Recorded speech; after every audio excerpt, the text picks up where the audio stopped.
Hi అండి.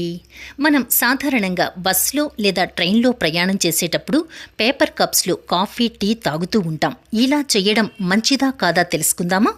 Paper tea కప్తో cancer వస్తుందా అనే ప్రశ్నకు అవును అనే సమాధానం వస్తోంది. ఎందుకంటే పేపర్ కప్స్ పైన మైక్రోప్లాస్టిక్ లైనింగ్ ఉంటుందిట. వేడి టీ అందులో పోసినప్పుడు ఆ మైక్రోప్లాస్టిక్స్ కరిగిపోయి టీతో పాటే మన శరీరంలోకి వచ్చేస్తాయి.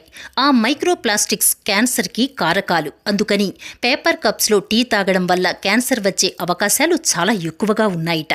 ఒక పరిశోధన కోసం శాస్త్రవేత్తలు 100 ml వాల్యూమ్తో కాగితపు కప్పుల్లో వేడి నీటిని పోశారు.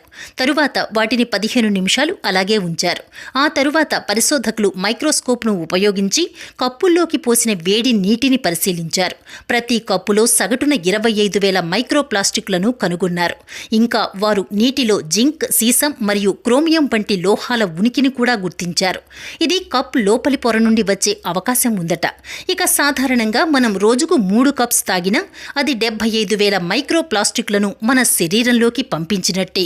అందువల్ల క్యాన్సర్ రిస్క్ కూడా పెరుగుతున్నట్టే. కాబట్టి మన ప్రయాణాలలో పేపర్ కప్స్ వాడకం నిరోధించడం మంచిది. అవునంటారా?